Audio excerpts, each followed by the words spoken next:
Rita, you have a question in the chat, and I also have a question. Oh, sure. What? Let me see. Where do you order your frames? Yeah, King of Frame.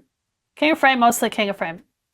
I found that they're the most reliable and the best quality. They're not the cheapest, but they're still. I mean, there aren't any cheap frames out there anymore. If you get on their website and you sign up for their emails, then you'll get notice of their what they call pre-sales, pre-order sales, where you'll send out an email. And he used to have pre-order sales that was an actual sale, like a little cheaper than the regular price.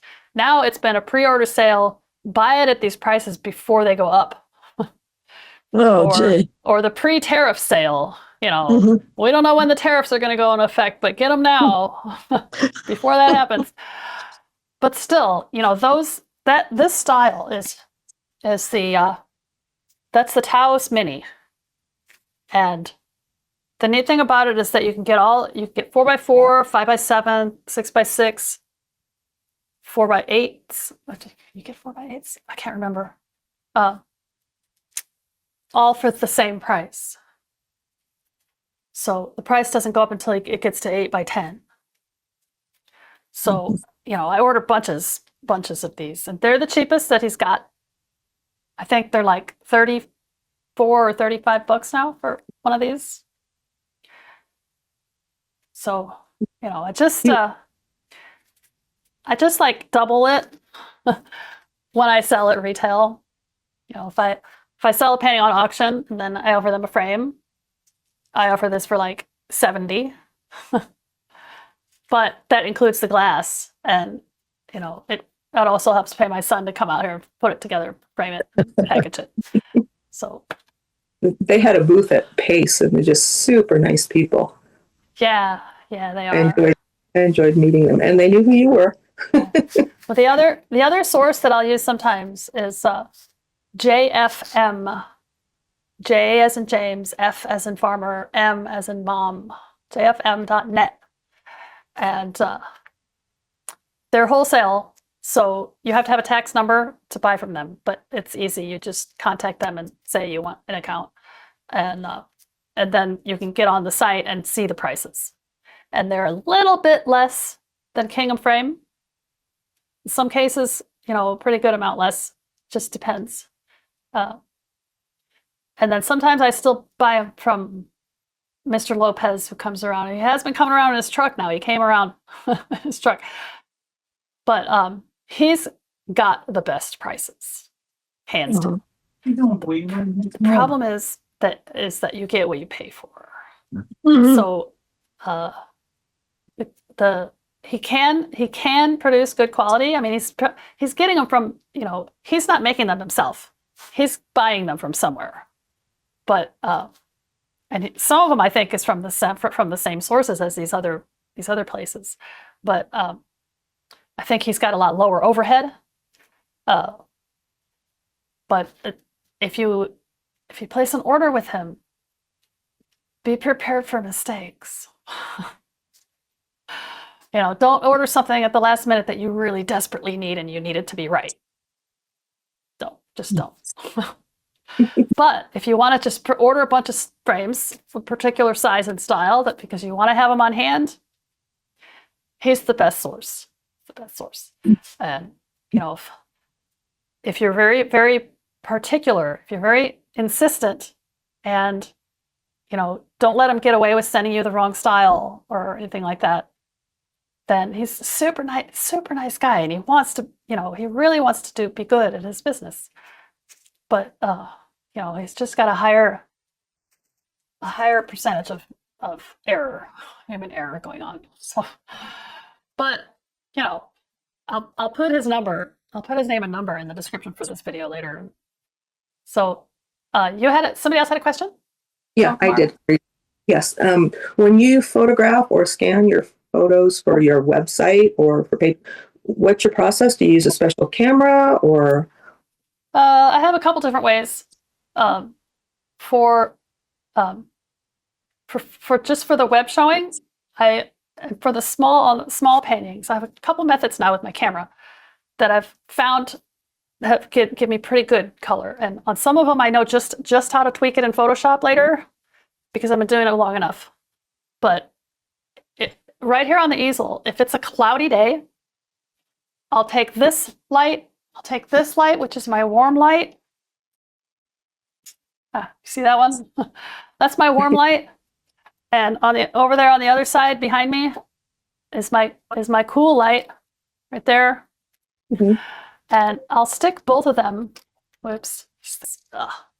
I'll stick both of them on this side of my easel, and I'll aim them like that on my painting from the same direction. Because what I want is I want to try to show off some of that texture of the pastel. But I want the balanced light. So there's the warm and the cool both at once. And then I'll take this other camera that I have. I bought this one actually because one year I went to IAPS. Years ago, I went to IAPS and I forgot my camera, like my good camera. So I'm like, it's halfway there. I'm like, I couldn't turn around and go back. So I stopped at a Best Buy and I bought this. And it's just a little Sony compact, but it's got a lot of bells and whistles. So this now is my studio camera. I decided not to take it back and return it as I was planning on after IAPS. I kept it, and I highly recommend, some kind of little camera like this. Nowadays, they're really, they really have a lot of stuff that you can do with it, and it has a lot of settings. So I read the instructions and I find out how to do things with it. So I have it on aperture priority, and I have it on a white balance setting that comes out the most accurate as I can get it.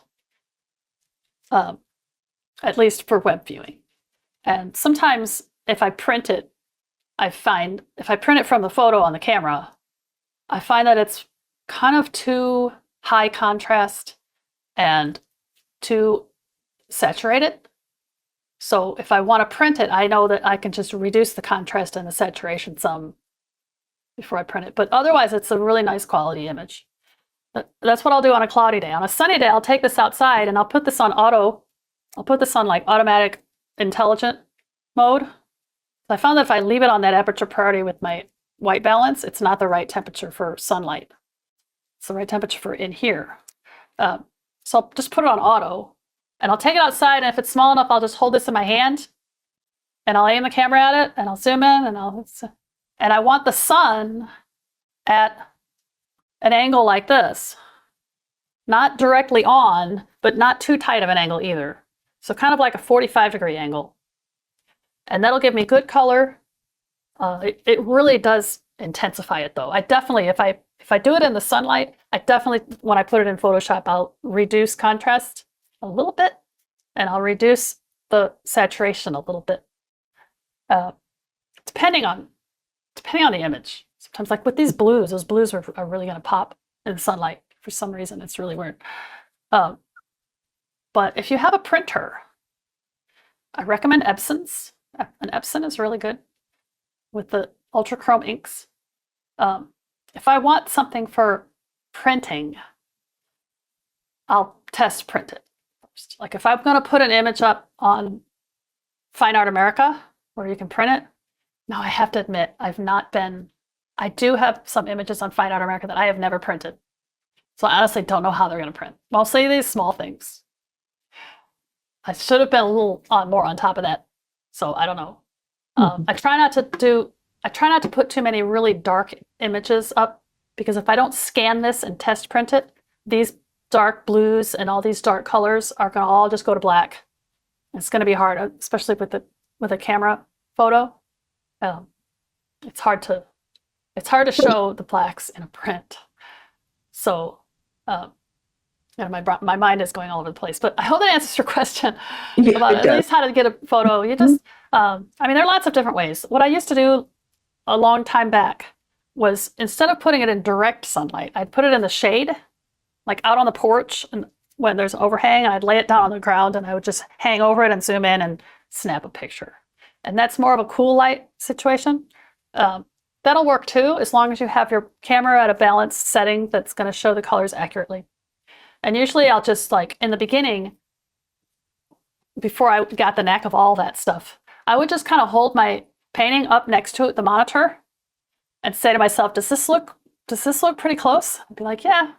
And I don't even have a calibrated monitor or anything like that, but nobody else does either. So, I just wanted to get the color and the contrast and all that pretty close when I looked at it. And, that's all it really needs for web viewing or online. Printing, as I say, is a whole different thing if you want it to be accurate. But then again, even if it nowadays I'm a lot less picky about prints than I used to be way back. And for one thing, I usually don't make a print of something until the original sells. That way there'll be no problem with like having an original in my art booth and then having the same image as in a print bin where people can compare the two. I don't want that to happen. I don't want that. Sometimes people will ask me, like they'll see an original and they'll say, do you have prints of this? And I'll be like, well, I don't, but I can make one for you.